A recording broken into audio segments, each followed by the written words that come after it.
दस्तूर पाकिस्तान 1973 दस्तूर पाकिस्तान 1973 दिन में हम कोई सैकड़ों बार सुनते हैं इन्हीं 14 जमाती हुकूमत के इत्तेहाद में बैठे हुए लोगों के। मुमकिन है IMF की टीम पाकिस्तान में आई हुई है, डॉलर्स आपको मिल नहीं रहे, उस डॉलर्स लेने के लिए आपने पाकिस्तान में अमन तबाह कर दिया है। तो शायद ये बताना मकसूद होगा IMF की टीम को कि देखें हमने पाकिस्तान में इमरान रियाज को भी गिरफ़्तार कर लिया है, हमने शेख रशीद को भी गिरफ़्तार कर लिया है, हमारी आगे भी बड़े मंसूबे हैं बड़े लोगों को गिरफ़्तार करने के। बिस्मिल्लाहिर्रहमानिर्रहीम। नाज़रीन, इस वक्त मैं मौजूद हूँ इस्लामाबाद प्रेस क्लब के बाहर। कल रात जो है सीनियर सहाफ़ी इमरान रियाज साहब को गिरफ़्तार किया गया था, उसके ख़िलाफ़ यहाँ पर इस्लामाबाद के जो सहाफ़ी हैं एहतजाजी मुज़ाहरा कर रहे हैं। इस वक्त मैं इस्लामाबाद प्रेस क्लब के बाहर मौजूद हूँ, उनसे मज़ीद गुफ्तगू करना चाहते हैं कि वो इस हवाले से क्या कहना चाहते हैं और क्यों जो है इमरान रियाज साहब को गिरफ़्तार किया गया और इस पर जो है वो सहाफ़ी एहतजाज कर रहे हैं। उनसे मज़ीद मुमकिन है IMF की टीम पाकिस्तान में आई हुई है, डॉलर्स आपको मिल नहीं रहे, उस डॉलर्स लेने के लिए आपने पाकिस्तान में अमन तबाह कर दिया है। तो शायद ये बताना मकसूद होगा IMF की टीम को कि देखें हमने पाकिस्तान में इमरान रियाज को भी गिरफ़्तार कर लिया है, हमने शेख रशीद को भी गिरफ़्तार कर लिया है, हमारी आगे भी बड़े मंसूबे हैं बड़े लोगों को गिरफ़्तार करने के। तो पाकिस्तान की मईशत शायद इससे बेहतर हो जाएगी, फ्यूल की प्राइसेस कम हो जाएंगी,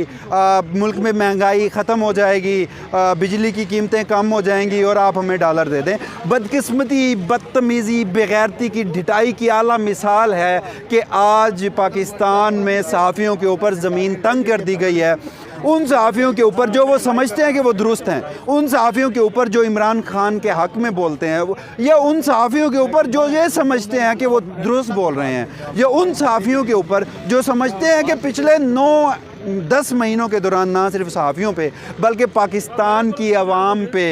ज़मीन तंग कर दी गई है। जिस तरह पाकिस्तान की आवाम पे महंगाई हो, दहशत गर्दी हो। मैं अक्सर एक बात कहता हूँ कि अब हम सब जब बाहर निकलते हैं तो हमें नहीं मालूम कि हम कब, कहाँ और कौन कौमी मुफाद में किसी धमाके में मारा जाए, क्योंकि मुल्क में डॉलरों की शदीद किल्लत है, डॉलर्स भी चाहिए। तो उस सब के बावजूद अगर आप आवाम की आवाज़ उठाएंगे, अगर आप बोलेंगे, अगर आप कहेंगे कि इमरान खान की हुकूमत दुरुस्त थी, अगर आप कहेंगे कि मौजूदा हुकूमत सही काम नहीं कर रही, उनकी पॉलिसियों की तनकीद करेंगे, तो फिर आपको उठाया जाता रहेगा। जब तक आप बोलते रहेंगे आपको इमरान रियाज साहब को इमरान खान के हक़ में बोलने की सज़ा दी जा रही है, क्या लगता है वो? देखिए, कोई भी एक सहाफ़ी है वो समझता है कि वो दुरुस्त कह रहा है तो उसकी ओपिनियन बनाने का उसका पूरा राइट है। या तो फिर आप ये जो रागला पाकिस्तान 1973 दस्तूर पाकिस्तान 1973 दिन में हम कोई सैकड़ों बार सुनते हैं इन्हीं 14 जमाती हुकूमत के इत्तेहाद में बैठे हुए लोगों की जानिब से, और वो जो हमारी सहाफ़ती कम्यूनिटी में जो बदरुए हैं, जो 9 अप्रैल से पहले ये बकवास करती नहीं थकती थी कि पाकिस्तान में सहाफ़ियों के लिए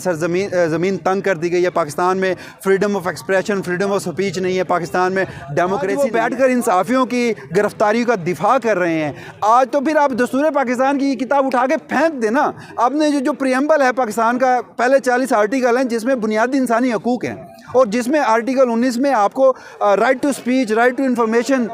फ्रीडम ऑफ स्पीच का राइट आपके पास है, उसे उठा के फेंक दें। अगर आप नहीं फेंकते तो फिर आपने देखा कि आज मरियम नवाज़, इससे ज़्यादा ढिठाई, इससे ज़्यादा पाकिस्तान में बदकिस्मती की और क्या बात होगी जनाब, कि मरियम नवाज़ भावलपुर में बैठकर सहाफ़ियों के हक़ में आवाज़ उठा रही हैं, फ्रीडम ऑफ स्पीच की दाई बन रही हैं, अलमबरदार बन रही हैं, और आपको भी बता रही हैं कि सहाफ़ी कौन होता है। सहाफ़ी वही होता है जो हुकूमत वक्त के तलवों में बैठ जाए, जो हुकूमत वक्त के बूटों के ऊपर अपनी ज़बान रख ले। सहाफ़ी मरियम नवाज़ के बकौल वो होता है जो हुकूमती पॉलिसियों के ऊपर तनकीद ना करे, जो इनसे ओहदे ले, जो इनके लिए पेड कैंपेन्स करे, और ये पाकिस्तान में कानून को ख़त्म करके बंद कमरों में फ़ैसले करें, और वो भी फिर भी इनका दिफा करें, तो आप सहाफ़ी हैं। अदरवाइज़ अगर आप जुर्रत पैदा करेंगे कि आपने इख्तिलाफ़ राय करना है, फिर आपके साथ अरशद शरीफ, इमरान रियाज और से बहुत से सहाफ़ियाँ, उन जैसा सलूक होता रहेगा। आप तैयार रहें उसके लिए।